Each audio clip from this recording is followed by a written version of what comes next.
Good evening বন্ধুরা। তো আবারও চলে আসলাম। না, আজ কোনো ধরনের রান্না বান্না কাছাকাছির ব্লগ নিয়ে আসেনি। আজ এসেছি আমের আচারের রেসিপি নিয়ে। তো আমি কিভাবে আমের আচার বানাই তোমাদের সঙ্গে সেটাই শেয়ার করব। তো তোমরা সবাই কেমন আছো? আশা করছি সবাই ভালো আছো। আমি অনেক ভালো আছি। তবে আচার কিন্তু আজ করব না, কাল করব। তো আজ মানে কিছু কাজ আছে আর কি, তো সেটাই করব। মানে আম কেটে রাখবো, নুন হলুদ মেখে রাখবো, তো সেটাই তোমাদের সঙ্গে শেয়ার করব, কালও শেয়ার করব। তো চলো বিনা স্কিপ করে দেখো, আর ভালো লাগলে তোমরাও বাড়িতে অবশ্যই ট্রাই করো। তো চলো এখন কি করব সেটা তোমাদের সঙ্গে শেয়ার করব, দেখতে থাকো। তো বন্ধুরা, খুব সহজ পদ্ধতিতে আমের আচারের রেসিপি, না দেখলে কিন্তু মিস করবে, তাই বলছি বিনা স্কিপ করে দেখো। তো দেখো আমি সব আমগুলো বেছে নিয়েছি, মানে যে কটা আচার করব, আর আরও আছে আম পচা। তো এগুলো যে বেছে নিয়েছি এগুলো মানে অনেকগুলো মানে ফাটা আছে, ভালো না আমগুলো জানো। তো যে কটা পাই আর কি কেটে কুটে, আর কয়েকটা পেকেও গিয়েছে, মানে পাকার কালারটা চলে এসেছে। তো চলো এটা দিয়ে আচার করব। তো দেখো আমি প্রথমে আমগুলো সুন্দর করে ধুয়ে নিয়েছি।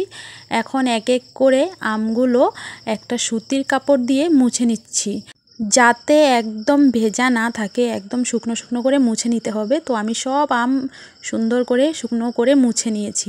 এখন এক এক করে সব আমগুলো কেটে নিচ্ছি। আর আমগুলো যেহেতু মানে পাকার কালার এসে গেছে, মানে পেকেই যাচ্ছে, অনেকগুলো তো পেকেই গিয়েছে গাছে, তো তাই আর কি আমের বীজটা না অনেক শক্ত, কাটতে খুব অসুবিধে হচ্ছিল, তাও মানে আচার করার জন্য কাটছি। আর দেখো বললাম না আমের মানে অবস্থা খুবই খারাপ, মানে পচা আছে। তো এই তো পচা কেটে কেটে ফেলে দিচ্ছি আর কি। দেখো বন্ধুরা, আম কাটতে গিয়ে আমার কি সর্বনাশ হলো, আঙ্গুলটা কেটে গেছে। তো সব আম কাটা হয়ে গেছে, লাস্টে শুধু একটা বাকি ছিল, তো সেই আমটা কাটতে গিয়ে মানে আমার এই অবস্থা। দেখো কতগুলো পচা ফেলেছি, এই যে এই আমটার জন্য আমার এই অবস্থা হলো। তো এই আমটা আর নিলাম না, ফেলে দিয়েছি, মানে কাটিনি আর কি। কীভাবে কাটবো, আমার আঙ্গুল কেটে গেছে, আর কাটিনি আর নিলামও না এটা। তো এই তো এখন আমের মধ্যে নুন হলুদ দিয়ে দিয়েছি, মাকে বলছি মেখে দিতে, তো মা নাড়াচাড়া করে দিয়েছে। আর আমার আঙ্গুলটাতে মলম লাগিয়ে ব্যান্ডেজ করে দিয়েছে, খুব যন্ত্রণা করছে। তো চলো দেখা হচ্ছে আগামীকাল। তো বন্ধুরা চলে আসলাম পরের দিন সকালে। দেখো সারা রাত্র কিন্তু আমগুলো নুন হলুদ মেখে রেখে দিয়েছি, এখন জল ছেড়ে দিয়েছে, জলগুলো ফেলে দিয়েছি। আর আমার আঙ্গুলের অবস্থা দেখো, রাতে কিন্তু ব্যান্ডেজ খুলে দিয়েছি, মা বলেছিল খুলে দিতে হাওয়া বাতাস লাগার জন্য, মানে খুব যন্ত্রণা করছে গো। তো এই তো এখন জলগুলো ফেলে দিয়েছি আমের থেকে। এখন ডালার মধ্যে একটা সুতির কাপড় দিয়ে আমগুলোকে এক এক করে সুন্দর করে সাজিয়ে নিচ্ছি, রোদে দিতে হবে। তো এই তো সাজানো হয়ে গেছে, এখন রোদে দেব। আর রোদ নেই জানো তো, দেখো মানে একদম রোদ নেই, তাও কি করব বলো, এই রোদেই মানে আমাকে দিতে হবে, রোদ থাকলে ভালো হতো। তো চলো রোদের মধ্যে থাক, ততক্ষণ আমি মশলাগুলো ভেজে নিয়েছি। হলো সর্ষে, ধনে, মৌরি, শুকনো লঙ্কা, গোটা জিরে, একটু করে কালো জিরে, আর একদম একটু করে মেথি, জৈন মেথি একদম একটু নিতে হবে, নয়তো আচার তেতো হয়ে যাবে। তো এই তো এখন সব এক এক করে মানে একসাথে আর কি লাল লাল করে একদম কম স্টিমে ভেজে নিচ্ছি। ভাজা হয়ে গেছে আমার। এখন কড়াইতে দিয়ে দিয়েছি সর্ষের তেল।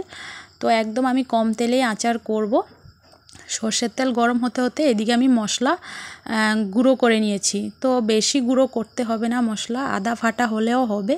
আর এদিকে তেলও গরম হয়ে গেছে, তেল গরম করে ঠান্ডা করে এখন এই তো বাটিতে একটু করে তেল নিয়ে নিয়েছি, এর মধ্যে দিয়ে দেব এখন শুকনো লঙ্কার গুঁড়ো, যাতে কালারটা ভালো আসে, আচারের মধ্যে দেখতে ভালো লাগে। তারপরে দিয়ে দিয়েছি এই তো মানে মশলা করে রেখেছি যে, সেই মশলাগুলো দিয়ে ভালো করে নাড়াচাড়া করে এখন একটু একটু করে আম দিয়ে নাড়াচাড়া করে নেব। তো আমার এক হাতে ফোন, মানে এক হাতে নাড়াচাড়া করতে খুবই অসুবিধে হচ্ছে, তবুও তোমাদের সঙ্গে শেয়ার করার জন্য এক হাতে মানে ফোন ধরে ভিডিও করছি, আর এক হাত দিয়ে নাড়াচাড়া করছি। তো দেখো এক বাটিতে মানে জায়গা হচ্ছে না, নাড়াচাড়া করতে খুবই অসুবিধা হচ্ছে বলে আমি আরও একটা বাটি নিয়েছি। তো সেম তেল দিয়ে শুকনো লঙ্কার গুঁড়ো দিয়ে মশলার গুঁড়োগুলো দিয়ে তারপর রেডি কাঁচা আমের টক ঝাল আচার। কেমন লাগলো কমেন্ট করে জানিও, ভালো লাগলে লাইক করে দিও, আর তোমরাও বাড়িতে অবশ্যই ট্রাই করো। তো দেখো আমি কাঁচের ডিব্বার মধ্যে ভরে নিয়েছি আচারগুলো। আচার কিন্তু কাঁচের ডিব্বার মধ্যেই রাখতে হয় সবসময়, তো এত কষ্ট করে আমের আচার তো বানিয়েছি, মনে হয় কপালে জুটবে না, কারণ কি ঝিরিঝিরি বৃষ্টি পড়ছে, রোদেও দেওয়া যাবে না এখন। তো চলো কপালে কি আছে জানি না। Tata, bye bye.